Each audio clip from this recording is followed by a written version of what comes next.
Hello friends मु एली welcome to Happy Days आपण माने तो शुणुथिबे ऑस्ट्रेलिया चाइना रो रिलेशन विषय रे आज हम डिस्कस करबा सेमानक रिलेशनशिप धीरे धीरे काहे खराब होची एमति कि चाइना ऑस्ट्रेलिया को अमेरिका रो कुकुर कहिची खाली एति कि निहो ऑस्ट्रेलिया को चाइना रो जोतारे लागितिबा चुइंगम सहित मध्य कंपेयर करिची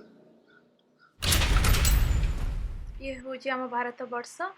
वर्षर उत्तर पूर्व दिगरे चाइना रही आउ चाइना रो ये होची हांगकांग पोर्ट आउ सेटा होची सांघाई पोर्ट टिके तल को आसिले फिलिपाइंस तापरे साउथ को आसिले ऑस्ट्रेलिया रो स्ट्रेट लंबोक स्ट्रेट देई रप्तानी द्रव्य सबु चाइना रो हांगकांग आउ सांघाई पोर्ट रे पहुंची थाए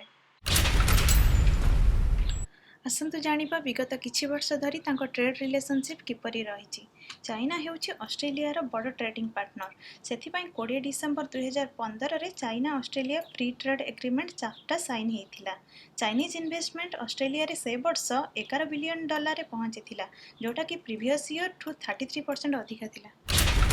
लास्ट 10 वर्ष भितर ऑस्ट्रेलिया रो एजुकेशन सेक्टर रे चाइनीज स्टूडेंट मानकर संख्या बढ़ी जाइछि 2010 रु 2019 भितर शिक्षार भिन्न भिन्न sectors like higher education vocational and educational training schools इलिकस माने English language intensive course for overseas students माने इंग्लिश रे प्रोफिशिएंसी पई ए कोर्स रे जॉइन हेई थांती आ नॉन आवर्ड्स होची डिग्री दिया जाउ नथिबा कोर्स इत्यादि रे स्टूडेंट मानकर चाहिदा बहुत देखिबा को मिलिछि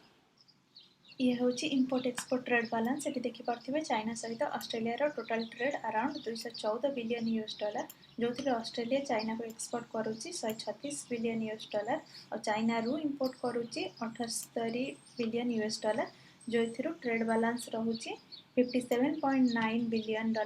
माने ऑस्ट्रेलिया माने अधिका पाउचंती और 2018-19 फाइनेंशियल ईयर रे ऑस्ट्रेलिया रो टोटल एक्सपोर्ट रो 32% चाइना को ही खाली हेइथिला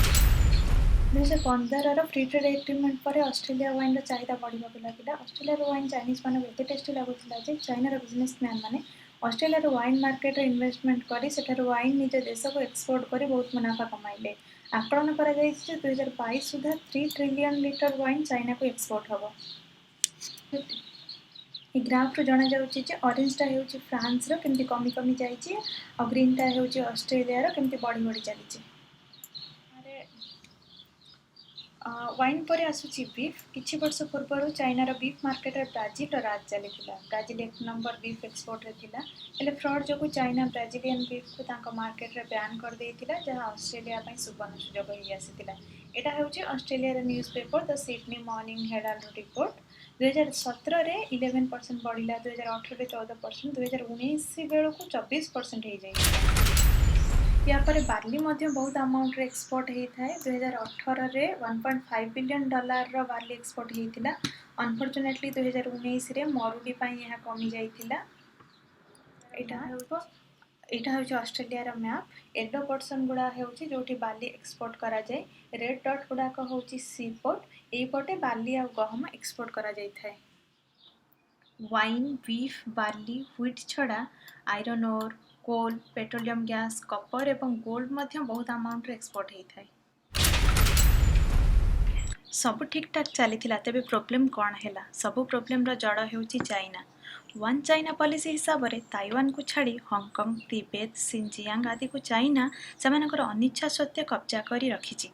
ऑस्ट्रेलिया रो गोटे एयरलाइन होची क्वांटास जे कि तार वेबसाइट रे ताइवान को गोटे डिफरेंट टेरिटरी बोली दर्शाइथिला हेले चाइना को यह सब बेले खटकुथिला सेथिपई चाइना ऑस्ट्रेलिया गवर्नमेंट उपरे ताको हटाइबा पई प्रेशर पकई आसुथिला हेले ऑस्ट्रेलिया रो foreign minister Julie Bishop China को एथिपई थरे क्रिटिसाइज करि देइथिले ये होची गोटे इंसिडेंट सही वर्ष ऑस्ट्रेलिया रो गवर्नमेंट सोसाइटी मीडिया आदि उपरे चाइना रो इन्फ्लुएंस एते बढ़ी गला जे ऑस्ट्रेलिया पई कनसर्न विषय हो पड़ जाइथिला सबुठु बेसी प्रॉब्लम स्टार्ट हैला जेतेबेले ऑस्ट्रेलिया चाइना रो टेक्जेंट हुआई को तांको देश रे 5G मोबाइल इंफ्रास्ट्रक्चर आरंभ करने को मना कर देइथिला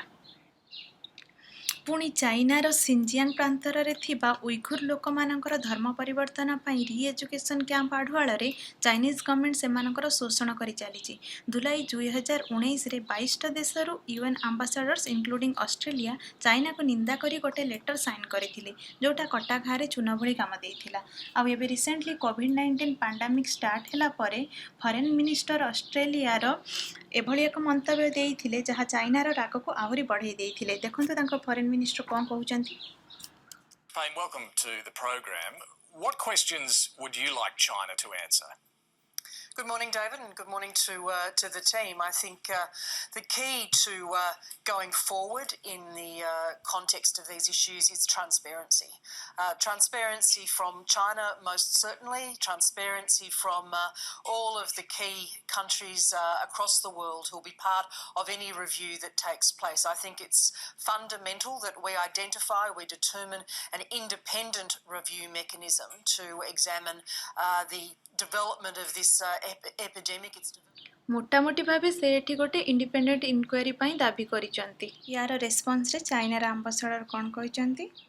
Coming from the ambassador was, I think in the long term, the mood is going from bad to worse. People would think, why should we go to such a country that is not friendly to China? The tourists may have second thoughts. The parents of the students would also think whether this place, which they found is not so friendly, even hostile, whether this is the best place to send their kids here. Now we know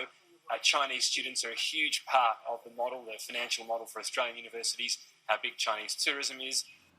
एथिरे से study पाई कि visit पाई निज नागरिक मानक Australia को न पठेबाकू indirectly धमकी देइचंती आ barley import उपरे 80% तारीफ लगे देइचंती आ ऑस्ट्रेलिया रो चारिटा बीफ एक्सपोर्टर उपरे रेस्ट्रिक्शन मध्य लगे देइचंती। एसबु परे मध्य ऑस्ट्रेलिया झुकी जाय नै। मो बधे रिक्वेस्ट करूची ओडिसा भाई भौणी मानक मोर टिके भी जदि देश प्रेम अछि चाइनीज प्रोडक्ट ठारो दूरेई रुहंतु आ चाइनीज ऐप अनइंस्टॉल कर दियंतु। आशा करूची आजिरा वीडियो रे बहुत किछि सिखिबाकू मिलिथिबो। चैनल को सब्सक्राइब करंतु आ आपण मानकर मतामत कमेंट सेक्शन रे जणांतु।